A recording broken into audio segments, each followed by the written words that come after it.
இது உண்மையாகவே ஒரு ஆன்மீகத்துக்காக நடக்கிற கொண்டாட்டமா இல்ல இதுல அரசியல் தலையீடு இருக்கா? இது கார்ப்பரேட் நடக்கிற ஒரு கொண்டாட்டமா? யோகம் சொல்லி கொடுத்தா பத்தாதுன்னு சொல்லி அங்க கூத்துங்குமாலத்தை சொல்ற அதே நேரம் BMW பைக்ல ஒரு இளைஞர் விரும்பக்கூடிய பைக்ல தான் வந்து உலகத்தை வளம் வர்றாரு, அதுல வீலிங் பண்றாரு, அதுல ஸ்கிட் அடிக்கிறாரு, அப்புறம் ட்ரம்ஸ்க்கு ஆடுறாரு, பியானோவுக்கு ஆடுறாரு, ஒரு மாடர்னைஸ்டு ட்ரெஸ் போடுறாரு. இதை செய்யலன்னு சொன்னா இவனுங்க காலம் வந்து நீடிக்காது அப்படிங்கிறத அவங்க புரிஞ்சுக்கிட்டு தெளிவா பண்றாங்க. இது மட்டும் கிடையாது, எல்லா மதங்களும் இதை செய்து. திருவாடுதுறை ஆதீனங்கள் தான் வந்து செங்கோல் கொடுக்கறதுக்காக பாராளுமன்றத்தில் போய் பிஜேபி ஆதரிச்சாங்க. செங்கோல் யாரெல்லாம் கொடுத்தாங்களோ அவங்க எல்லாரும் மேலேயும் வேற ஒரு பாலியல் படங்கள் சார்ந்த வீடியோ இருக்குன்னு சொல்லி இப்போ 20,000 கோடிலாம் பேரம் பேசினாருங்க.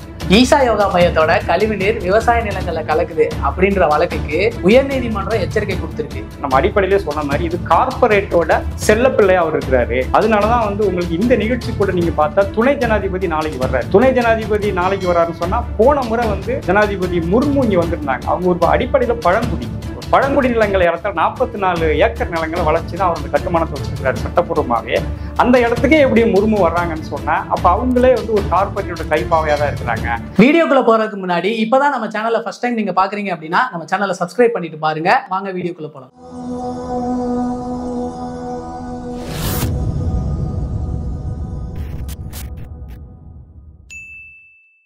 இன்னைக்கு கோயம்புத்தூரோட ஒரு அடையாளமாவே ஈசா யோகா மையம் மாறிட்டு வரதை பாக்குறோம். இந்த ஈசா யோகா மையத்தோட ஒரு சிறப்பான அல்லது ஒரு முக்கியமான பெரிய நிகழ்வா பாக்குறோம் அப்படின்னா அது மகா சிவராத்திரி. இது உண்மையாகவே ஒரு ஆன்மீகத்துக்காக நடக்கிற கொண்டாட்டமா இல்ல இதுல அரசியல் தலையீடு இருக்கா? இது கார்ப்பரேட் நடக்கிற ஒரு கொண்டாட்டமா? இது எல்லாத்தையும் பத்தி நம்மிடையே கலந்துரையாட திரு மூர்த்தி அவர்கள் இருக்கிறார். வணக்கம். வணக்கம். ஈசா யோகா மையத்தோட கட்டுமானங்கள் யானை வழித்தடங்கள்ல இருக்கு, அது அரசோட அனுமதி பெறாம கட்டப்பட்டிருக்கு அப்படின்ற சென்னை உயர்நீதிமன்ற தீர்ப்புக்கு ஏன் தமிழ்நாடு அரசு இன்னும் எந்த ஆக்ஷனும் எடுக்கல? இதுக்கு பின்னாடி ஏதாவது அரசியல் இருக்குன்னு நீங்க நினைக்கிறீங்களா? அது இந்த முதல்ல கேட்கப்பட்ட விஷயம் தான். அரசு அப்படி சுதந்திரமா ஜக்கி அப்படி எதிர்த்து நிற்குமா அப்படிங்கிறத நிற்காது. ஏன் அப்படின்னு சொன்னா ஏதோ ஒரு வகையில வந்து அரசையும் பணிய வைக்க தான் செய்யறாங்க. இன்னைக்கு ஊழல் அல்லது வந்து மாஃபியாக்கள், அப்போ வந்து வெளிநாட்டு பணங்களை வந்து கைமாத்துற இடம், இந்த மாதிரிலாம் வந்து பல்வேறுபட்ட மர்ம இடங்கள் அது இருக்கிறதுனால ஏதோ ஒரு வகையில் மேலிட உத்தரவு அப்படிங்கிற முறையில் வந்து அதுக்கு அவங்க பணிகிறாங்க.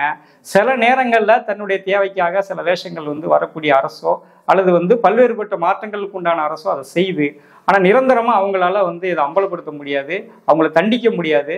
அவங்கள தண்டிக்கிறதுக்கு வந்து மிகப்பெரிய ஒரு மக்கள் மன்றம் தான் அது வந்து தேவை அப்படிங்கிற முறையில் நம்ம இதை பார்க்கணும். அரசு செஞ்சிடும் நம்ம வந்து பேசிட்டு இருப்போம் அப்படிங்கிற முறையில் பண்ண முடியாது. நமக்கு இதில் என்ன கடமை அப்படிங்கிற முறையில் பார்க்கணும். பக்தர் அப்படிங்கிற முறையில், ஆன்மீகம்ங்கிற முறையில், அதாவது யோகம் அப்படிங்கிற முறையில் நாம் இதை வந்து வளர்த்துட்டு இருக்கிறோம், அல்லது சிவராத்திரிங்கிற முறையில் நாம் இது போவதன் மூலமாக இது ஏற்றுக்கொள்ளக்கூடிய நிகழ்ச்சியாக மாறிட்டு இருக்குங்கிற வகையில் அவனை ஆதரிச்சுட்டு இருக்கிறோங்கிற முறையில் நாம் இதை எதுக்கணும்னு முதல்ல ஒரு நபரும் வந்து சபதம் ஏற்கணும். ஈசா யோகா மையத்தோட கழிவுநீர் விவசாய நிலங்கள்ல கலக்குது அப்படின்ற வழக்குக்கு உயர்நீதிமன்றம் எச்சரிக்கை கொடுத்திருக்கு. அதாவது அதை போய் ஆய்வு பண்ணுங்க, அது என்னன்னு பாருங்க அப்படின்னு சொல்லிட்டு எச்சரிக்கை கொடுத்திருக்கு. அதுக்கப்புறமும் மாநில அரசும் மாவட்ட நிர்வாகமும் இந்த கொண்டாட்டத்துக்கு, அதாவது மகா சிவராத்திரி கொண்டாட்டத்துக்கு ஏன் அனுமதி கொடுத்திருக்கு? ஆமா, இது கடந்த வாரம் வந்த தீர்ப்பு தான். இது மட்டும் கிடையாது, இது நீண்ட காலமா நம்ம 90 கிட்டத்தட்ட 90-93 வந்த நிறுவனம். இது 30 ஆண்டுகள் ஆச்சு, கால் நூற்றாண்டை தாண்டியாச்சு. பல்வேறுபட்ட இயற்கை ஆர்வலர்கள், வனவிலங்கு ஆர்வலர்கள், பழங்குடி மக்கள்லாம் தொடர்ந்து அங்கே போராடி இருக்காங்க. அது ஒரு வன பாதுகாப்பு சட்டத்தை மீறி கட்டப்பட்ட கட்டுமானங்கள்னு சொல்றாங்க. ஏராளமான வழக்குகள் வந்து உயர்நீதிமன்றத்தில் இருக்கு. இது அப்பப்போ வந்து வரக்கூடிய நீதிபதிகள் அல்லது அக்கறை கொண்ட நபர்களால் இந்த மாதிரியான கேள்விகளுக்கு உள்ளாக்கப்பட்டாலும் அதை எதிர்த்து அல்லது வந்து உடனடியாக அதை தண்டிக்கிற மாதிரியோ அல்லது அந்த கட்டுமானங்களை வந்து மீட்டெடுக்கிற மாதிரியோ அல்லது வந்து அந்த நிறுவனத்தை வெளியேற்றுற மாதிரியோ அரசோ அல்லது மத்திய அரசோ இல்லை. ஏன் அப்படின்னு சொன்னா நம்ம அடிப்படையிலே சொன்ன மாதிரி இது கார்பரேட்டோட செல்லப்பிள்ளையா அவர் இருக்கிறாரு. அதனாலதான் வந்து உங்களுக்கு இந்த நிகழ்ச்சி கூட நீங்க பார்த்தா துணை ஜனாதிபதி நாளைக்கு வர்றாரு. துணை ஜனாதிபதி நாளைக்கு வர்றாருன்னு சொன்னா போன முறை வந்து ஜனாதிபதி முர்மு இங்க வந்திருந்தாங்க. அவங்க ஒரு அடிப்படையில பழங்குடி நிலங்களை இடத்துல 44 ஏக்கர் நிலங்களை வளர்ச்சி தான் அவர் அந்த கட்டுமானத்தை வச்சிருக்கிறாரு சட்டப்பூர்வமாவே.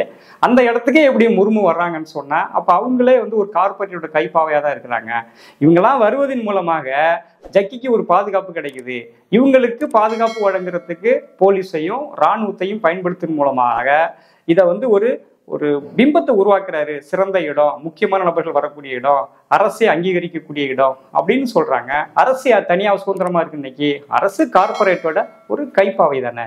அப்ப வெறுமனே இந்த அரசோ அல்லது அரசுக்குட்பட்ட போலீஸோ அல்லது ஒரு குறிப்பிட்ட செக்டாரோ இதை வந்து பிரச்சனையை தீர்க்க முடியாது அப்படிங்கிற முறையில ஒட்டுமொத்த மக்களும், அனைத்து அமைப்புகளும், அனைத்து இயக்கங்களும், சிந்தனையாளர்களும், இயற்கையின் மீது அக்கறை கொண்ட நபர்களும் ஒன்று சேர்ந்து இந்த கார்பரேட் கலாச்சாரத்திற்கும் கார்பரேட் பொருளாதார கொள்கைகளுக்கும் எதிரான விஷயங்களை எப்படி நாம் பேசி கார்பரேட்டை நடைமுறைப்படுத்தக்கூடிய கார்பரேட் சாமியார்களை வந்து வீழ்த்துவது அப்படிங்கிற ஒரு பொது உரையாடலை வந்து நம்ம நிகழ்த்தணும். அதை நடவடிக்கைக்கு நகர்ந்து போகணும் அப்படிங்கிற மூலமா இங்க தீர்க்க முடியுமே ஒழிய ஒரு உயர்நீதிமன்ற தீர்ப்பையோ உயர்நீதிமன்ற ஆணையையோ இவங்க மதிக்க மாட்டாங்க எல்லளவும். நீங்க இப்ப பாத்தீங்கன்னா பொதுவாகவே இந்த உலகமயம், தாராளமயம், தனியார் மயம் வந்த பிறகு உற்பத்தி முறையில ஏற்பட்ட மாற்றங்கள் பல்வேறுபட்ட துறைகளையும் மாத்திருக்குன்னு சொன்னா அது அடிப்படையில மாறல, அதனுடைய வடிவங்கள் வந்து மாறி இருக்கு. அதை வந்து ஒரு நகைப்பூச்சி அப்படிங்கிற மாதிரி ஒரு பாலிஷ் பண்ணியிருக்காங்க. அந்த வகையில மூட நம்பிக்கைகளும் புதிய அவதாரம் எடுத்திருக்குங்கிறத நம்ம முதல்ல தெரிஞ்சுக்கணும். அந்த வகையில தான் மூட நம்பிக்கை இனிமேலும் மக்கள்கிட்ட வந்து எடுபடாது. ஒரு படித்த சமூகங்கள் மேலோங்கிட்டு இருக்கு, கேள்விக்கு உள்ளாக்குது, நவீன உற்பத்தி முறையில நம்மளுடைய கல்லா கட்டுறது காலி ஆகுது அப்படிங்கிறது தெரிஞ்சுக்கிட்டு எல்லா இடத்துலையும் உள்ள பிற்போக்குவாதிகள் தன்னை மறு அவதாரத்துக்கு கொண்டு வர்றான். அதுலதான் அந்த புதிய வகை நியூ குருமார்கள் உருவாகிறானுங்க. அதனாலதான் நீங்க வந்து உலகம் முழுவதும் இருக்கக்கூடிய இந்த யோகா மாதிரியான விஷயங்கள் எல்லாம் எப்படி உலகத்துல உலக அழகி போட்டி கொண்டாடுறானோ அது போலவே ஐநா சபையில இவரை கொண்டு போய் வச்சு பேச வைக்கிறானுங்க. யோகா தினம்னு சொல்றானுங்க. இவரையும் ஒரு புகழ்பெற்ற பார்கவாங்கிற வந்து சயின்டிஸ்டையும் ஒன்னா வச்சு பேச வைக்கிறானுங்க. அவரோட தரம் என்ன, இவனுடைய தரம் என்ன? இவர் சொல்றாரு இறந்த பிறகும் உயிர் இருக்குங்கிறாரு. அந்த நகம் வளருது, அதன் மூலமா உயிர் நிரூபிக்கலாம், முடி வளருது, அதன் மூலமா நிரூபிக்கலாம்னு சொல்லி இது போன்ற நேர்காணலுக்கு என்னை கூப்பிடாதீங்கன்னு சொல்லி அவர் எழுந்திரிச்சு போயிட்டாரு. அவர் பயோடெக்னாலஜி சயின்டிஸ்ட். அப்ப இதெல்லாம் எதுக்குன்னு சொன்னா புதிய தலைமுறைகளை, புதிய இளைஞர்களை விட்டுற முடியாது.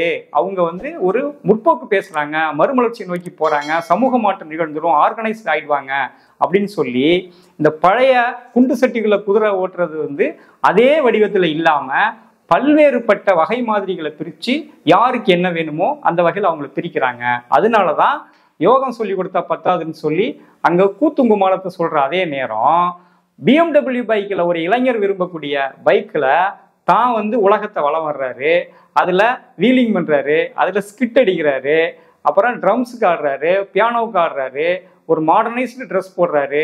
இதை செய்யலன்னு சொன்னா இவனுங்க காலம் வந்து நீடிக்காது அப்படிங்கிறத அவங்க புரிஞ்சுக்கிட்டு தெளிவா பண்றாங்க.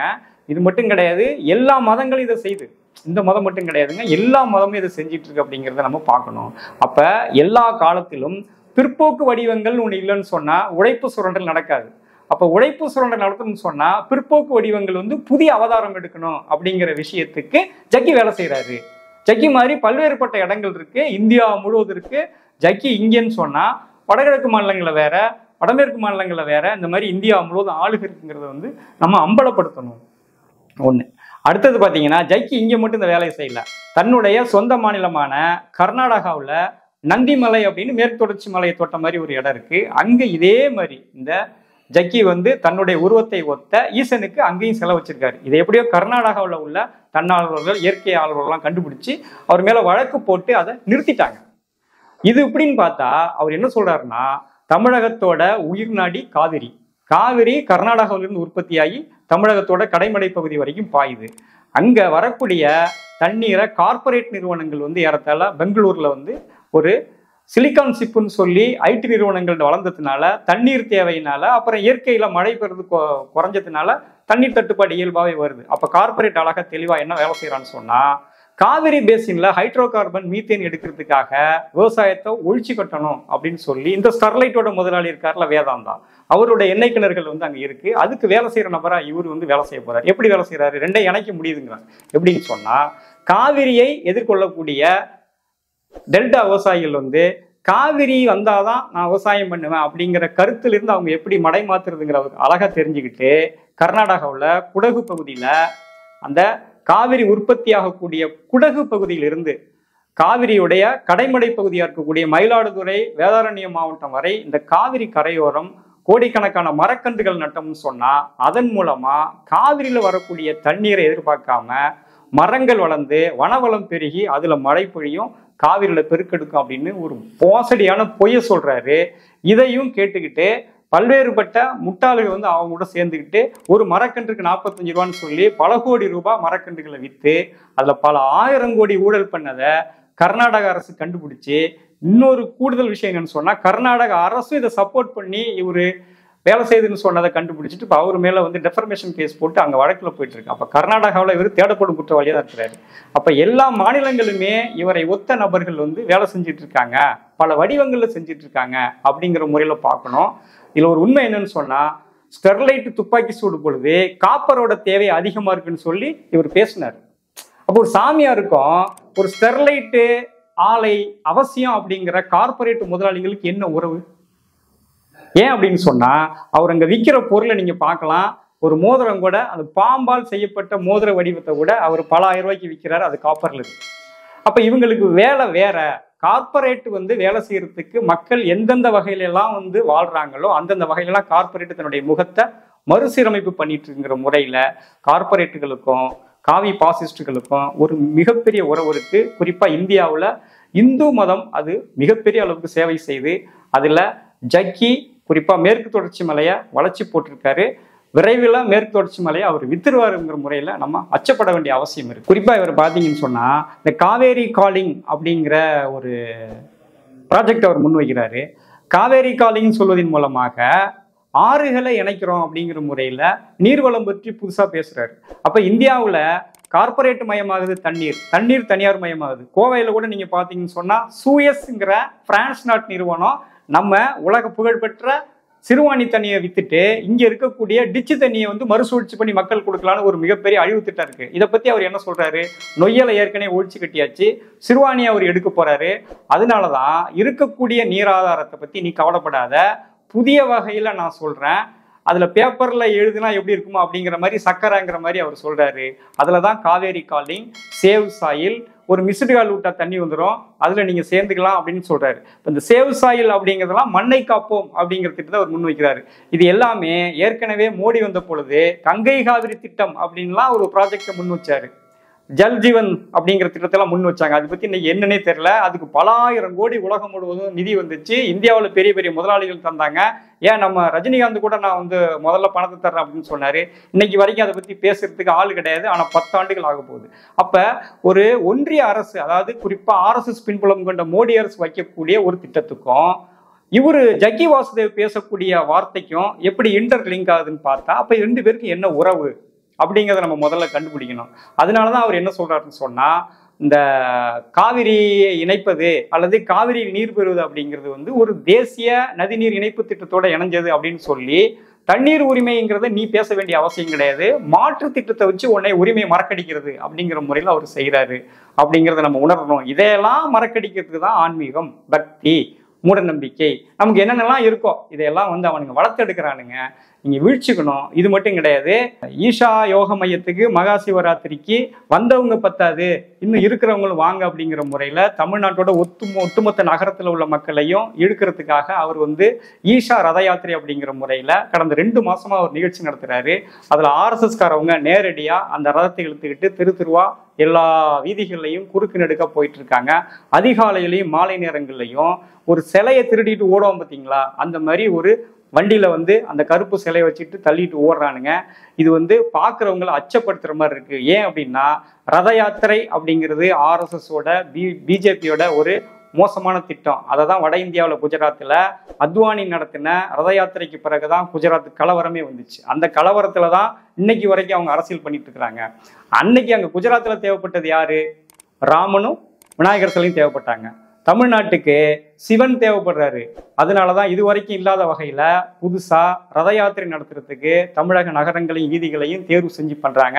இதை முதல்ல தமிழ்நாடு அரசு கணக்கில் எடுத்து தடை விதிக்கணும், இல்லைன்னு சொன்னா அதை தடுத்து நிறுத்துவோம் அப்படிங்கிற முறையில நானே சொல்றேன். இது இப்படின்னு சொன்னா, இந்த ரத யாத்திரைக்கு கோவையை சேர்ந்த, அதாவது கோவைங்கிறது தமிழகத்தோட ஒரு முக்கியமான தொழில் நகரம், முக்கியமான விவசாய நகரம், முக்கியமா அனைத்து தமிழக நகரங்களும் தொழிலுக்காக தேடி வரக்கூடிய இயற்கையை பெரிய அளவுக்கு சிதைக்காத ஒரு நகரமா இருக்கிற இந்த ஊர்ல இங்க இருக்கக்கூடிய தென் கைலாய பாதுகாப்பு இயக்கம் அப்படிங்கிற பேரூர் ஆதீனம் தான் இந்த ரத யாத்திரையை தொடக்கி வைக்கிறாரு. இவங்க எல்லாம் ஒன்று சேர்ந்து தான் குறிப்பாக தருமபுரம் திருவாடுதுறை ஆதீனங்கள் தான் வந்து செங்கோல் கொடுக்கறதுக்காக பாராளுமன்றத்தில் போய் பிஜேபி ஆதரிச்சாங்க. செங்கோல் யாரெல்லாம் கொடுத்தாங்களோ அவங்க எல்லாரும் மேலேயும் நான் வேற ஒரு பாலியல் படங்கள் சார்ந்த வீடியோ இருக்குன்னு சொல்லி இப்போ 20,000 கோடிலாம் பேரம் பேசினானுங்க. அப்போ அவனுக்கு அங்கே பேரூரில் வந்து இப்படி பிரச்சனை நாளைக்கு வருமா வராதா? அப்போ மண்ணை காப்போம்னு சொல்லக்கூடிய நபர்கள் வந்து கோவையில் வந்து இந்த மாதிரி வேலையை செய்யலாமா? இன்னும் சொல்ல போனால் அதே அந்த ஈஷா யோக மையத்துக்கு முன்னாடி சிவன் சிலைக்கு முன்னாடி தான் இந்த மண்ணோட கலாச்சாரம் சொல்லக்கூடிய அந்த வள்ளி கும்மியை வந்து அரங்கேற்றம் பண்ணாங்க. பல நாட்டுப்புற கலைஞர்லாம் போய் அங்கே வந்து ஆட்டம் பாட்டம்லாம் நடத்துகிறாங்க. இதெல்லாம் கிராமங்களை ஒழிச்சு கட்டக்கூடிய ஒரு நரித்தனமான ஈஷா யோக மையம். அங்கே போய் நம்ம கலைகளை அரங்கேற்றதோ அங்கே போய் நம்ம பண்பாடை வந்து சொல்கிறதோ அவமானம் அப்படிங்கிற முறையில் அதை வந்து மறுக்கணும், அங்கே போகக்கூடாதுன்னு நம்ம சொல்கிறோம்.